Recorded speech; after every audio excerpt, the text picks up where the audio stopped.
Hi friends, இது water umbrella plant பாருங்கள் friends எப்படி இருக்குன்னு. எனக்கு சென்னையில் என்னோடய சிஸ்டர் இந்த சைஸில் பிளான்ட் கொடுத்தாங்க. இப்போ பாருங்கள் இவ்வளோ ஹைட்டாக வளர்ந்துருக்கு. பேர் தான் ஃப்ரெண்ட்ஸ் வாட்டர் அம்பர்லா பிளான்ட்டு. இது எப்போவுமே தண்ணியில் தான் வளரும். நான் இதில் தண்ணி ஊற்றி கொஞ்ச நேரத்தில் அவ்வளோ தண்ணியும் குடிச்சிருது. எவ்வளோ தண்ணி கொடுத்தாலும் அவ்வளோ தண்ணியும் இந்த செடி அப்படியே உள்ளே குடிச்சு இழுத்துருது. பாருங்கள் ஃப்ரெண்ட்ஸ், தண்ணியை குடிச்சு எவ்வளோ ஹைட்டாக வளர்ந்து போய்கிட்டே இருக்குன்னு. இன்னும் கொஞ்சம் ஹைட் வந்துருச்சுனாலே அது என் ஹைட் வந்துடும். அவ்வளோ பெருசாக வளர்ந்து வந்திருக்கு. உங்களுக்கு அந்த செடி பிடிக்கும்னு நினைக்கிறேன். பாருங்கள் ஃப்ரெண்ட்ஸ், இதோட லீஃப்லாம் எவ்வளோ அழகாக இருக்குன்னு. இதை எப்படி நான் இதிலேருந்து உங்களுக்கு இதில் எடுத்து இந்த ஒன்று வச்சுருக்கேன் பாருங்கள் ஃப்ரெண்ட்ஸ். இதிலேருந்து வரமாட்டுக்கு 2-3 இதில் வச்சேன், காஞ்சிருச்சு. இன்றைக்கி தான் அதை தூக்கி போட்டேன். கிவ்அவே மாதிரி உங்களுக்கு கொடுக்கலாம் அந்த பிளான்ட்டை அப்படின்னு உருவாக்கலாம் அப்படின்னு நினச்சி ட்ரை பண்ணேன். எனக்கு இது எப்படி வளர்க்கணும், இதை எப்படி கொண்டு வரணும்னு தெரில. அக்கா கிட்ட கேட்டேன். அக்கா சொன்னாங்க இதுக்கு கீழே கிழங்கு மாதிரி இருக்கும், அதை அப்படி கட் பண்ணி எடுக்கணும்னு சொன்னாங்க. இல்லை உங்களுக்கு யாருக்காவது இதை எப்படி உருவாக்கணும் அப்படின்னு தெரியும் அப்படின்னா நீங்களும் சொல்லுங்கள், கமெண்டில் கீழே சொல்லுங்கள். நம்ம இதை கொஞ்சம் பேருக்கு கிவ்அவே மாதிரி கொடுக்கலாம். பிளான்ட் எப்படி இருக்குது ஃப்ரெண்ட்ஸ்? இது நம்ம வீட்டில் காய்ச்ச சுண்டக்காய் ஃப்ரெண்ட்ஸ். இன்றைக்கி இதில் தான் நம்ம குழம்பு வைக்க போகிறோம். இந்த சுண்டக்காய் செடி ஏற்கனவே பெரிய பிளான்ட்டாக இருந்துச்சு. மாவு பூச்சி வருதுன்னு நான் ஆல்ரெடி அதை கட் பண்ணி தூக்கி மழை நேரம் தூர போட்டுட்டேன். இப்போ அந்த செடி அதிலேருந்து மறுபடி தழுத்து பழையபடி பூ காய் எல்லாம் நிறையா எடுக்க ஆரம்பிச்சிருச்சு ஃப்ரெண்ட்ஸ். பார்க்குறதுக்கே ரொம்ப அழகாக இருக்குது. நம்ம வீட்டில் ஒரு செடி வளர்த்து எவ்வளோ அழகாக பார்த்து வளர்த்து அதிலேருந்து ஒரு காயோ ஒரு பழமோ அதிலேருந்து காய்கறிகளோ வரும்போது ரொம்ப ஹாப்பியாக இருக்குது ஃப்ரெண்ட்ஸ். அதில் நம்ம குழம்பு வச்சு சாப்பிடும்போது மனசுக்கே ஒரு திருப்தியாக இருந்த மாதிரி இருக்குது.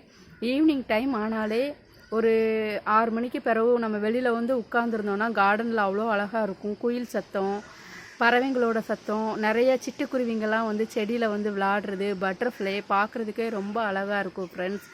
அதே ஒரு மனசில் எவ்வளோ பாரம் இருந்தாலும் அந்த பாரம் ஃபுல்லாக எங்கே போச்சுன்னே தெரியாத அளவுக்கு ரொம்ப ஹாப்பியாக இருக்கும். நம்ம கார்டனில் இதில் உட்காந்து அப்படியே இயற்கையை ரசிச்சுக்கிட்டே அப்படியே அந்த கார்டனோட அழகை ரசிக்கும் போது அதுவே ஒரு அழகாக இருக்கும் ஃப்ரெண்ட்ஸ். மனசில் ரொம்ப கவலையாக இருக்கும் போதெல்லாம் நான் வெளியில் வந்து உட்காந்துருவேன் ஃப்ரெண்ட்ஸ். பின்னாடி பல செடிகள் இருக்குது கார்டனில். முன்னாடி வீட்டுக்கு முன்னாடி வச்சுருக்கிற இன்டோர் அவுட்டோர் பிளான்ட்டு இதெல்லாம் பார்த்துட்டு இதில் உட்காந்துருக்கும் போது ரொம்ப அழகாக இருக்கும் ஃப்ரெண்ட்ஸ். காற்றும் நல்லா அடிக்கும். வீட்டுக்கு பின்னாடி ஒரு 2000 பனைமரமாவது அங்கிட்டு பின்னாடி பனங்காடுங்க இருக்குது. அங்கேருந்து அடிக்கிற காற்று சவுண்டு தான் இப்படி சூப்பராக இருக்கும் ஃப்ரெண்ட்ஸ். நம்ம வீடு பார்க்குறதுக்கு ஒவ்வொரு செடியும் ரசிச்சுக்கிட்டே அதில் இருக்கிறது ரொம்ப ஒரு தனி ஃபீல் ஃப்ரெண்ட்ஸ். நீங்களும் கார்டன் வைங்க. எல்லாருமே கார்டன் வைக்கலாம், எல்லாருமே கார்டன் உருவாக்கலாம். என்னால் முடிஞ்ச அளவுக்கு நான் கிவ்அவே போட்டு யார் யாருக்கு கிவ்அவேல பங்கு பெற எல்லாத்துக்குமே நான் என்னால் முடிஞ்ச அளவுக்கு பிளான்ட் கொடுக்க பார்க்குறேன். ஏற்கனவே என்கிட்ட நிறையா பேர் பிளான்ட் கேட்டிருக்கீங்க. அவங்களுக்கும் நான் சீக்கிரமாகவே பிளான்ட்டு சென்ட் பண்ணுறேன். கொஞ்சம் பேருக்கு பண்ணினேன், இன்னும் கொஞ்சம் பேருக்கு பண்ண வேண்டியது இருக்குது. எல்லாருக்குமே சென்ட் பண்ணுறேன். எனக்கு நிறைய பேர் கமெண்ட்டு லைக்லாம் பண்ணுற எல்லாருக்குமே ரொம்ப ரொம்ப தேங்க்ஸ். என்னோடய சேனலை தொடர்ந்து ஃபாலோ பண்ணுற என்னோடய நண்பர்களுக்கு ரொம்ப ரொம்ப நன்றி. தொடர்ந்து நம்ம சேனலை பாருங்கள். உங்களுக்கு நான் என்ன மாதிரி வீடியோ போடணும் அப்படிங்கிற ஒரு ஐடியா இருந்தால் சொல்லுங்கள். அந்த மாதிரி நான் வீடியோ போட ட்ரை பண்ணுறேன். நானும் நிறையா பிளான்ட் என்கிட்ட இருக்கிறத கட் பண்ணி உங்களுக்கு உருவாக்கி கொடுக்கணும்னு நினைக்கிறேன் ஃப்ரெண்ட்ஸ். என்கிட்ட இருக்கிறத எக்ஸ்ட்ரா இருக்கிறத தாரேன். எக்ஸ்ட்ரா இருக்கும்போது கேளுங்க, அந்த பிளான்ட்டை நான் கண்டிப்பாக தாரேன். என்கிட்ட குட்டியாக இருக்கும்போது நான் போடுறேன்ல, ஒரு பிளான்ட் போடுறேன்னா அந்த பிளான்ட்டோட சைஸ் உங்களுக்கு தெரியும். குட்டியாக இருக்கிறதெல்லாம் நிறையா பேர் கேட்குறீங்க. அது எக்ஸ்ட்ரா வந்தோன்னே உங்களுக்கு கண்டிப்பாக தாரேன். வெயிட் பண்ணுங்கள். ஆனால் ரொம்ப குட்டியாக இருக்கிறத கேட்காதீங்க, ஏன்னா அது வளர்கிறதுக்கு ரொம்ப நாள் ஆகுது. இல்லை ஒரு பிளான்ட் இப்படி தான் வளரணும் அப்படின்னா உங்களுக்கு தெரிஞ்சால் சொல்லுங்கள். பிரதர் ஒருத்தவங்க சொல்லியிருந்தாங்க, அமர் லில்லி பல்ப் வந்து எக்ஸ்ட்ரா உருவாகிறதுக்கு கோகோ பிட்குள்ளே வைங்க, அதிலேருந்து உடனே சீக்கிரத்துலேயே நிறையா பல்ப் குட்டி குட்டியாக வந்துடும் அப்படின்னு இருக்காங்க. ட்ரை பண்ணுறேன். அதே மாதிரி ரெயின் லில்லி பல்பையும் வச்சா அப்படி வருமானு சொல்லுங்கள். ஏன்னா நிறையா பேர் ரெயின் லில்லி கேட்குறீங்க. என்கிட்ட இப்போ தான் ரெயின் லில்லி நான் வாங்கி வச்சுருக்கேங்கிறதுனால அது வர ரொம்ப நாள் ஆகும் போல்.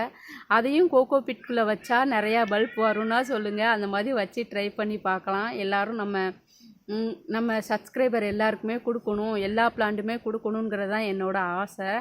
அதனால் எல்லாத்துக்குமே என்னால் முடிஞ்ச அளவுக்கு பிளான்ட்டு, என்னால் முடிஞ்ச அளவுக்கு கட்டிங்ஸு, என்கிட்ட எது எக்ஸ்ட்ரா இருக்கோ அதெல்லாமே உங்களுக்கு நான் கொடுக்க ட்ரை பண்ணுறேன். தொடர்ந்து நம்ம வீடியோ பாருங்கள் ஃப்ரெண்ட்ஸ். எனக்கு சப்போர்ட் பண்ணுங்கள், லைக் பண்ணுங்கள், கமெண்ட் பண்ணுங்கள், ஷேர் பண்ணுங்கள் வீடியோவை உங்கள் ஃப்ரெண்ட்ஸுங்க எல்லாருக்குமே. சேனலை சப்ஸ்கிரைப் பண்ணுங்கள், பக்கத்தில் இருக்கிற பெல் ஐக்கானை கிளிக் பண்ணி வச்சுக்கோங்க. அப்போ தான் நம்ம போடுற ஒவ்வொரு வீடியோவும் நோட்டிஃபிகேஷனாக வரும். ஓகே ஃப்ரெண்ட்ஸ், அடுத்த வீடியோவில் நான் உங்களை மீட் பண்ணுறேன். பாய்.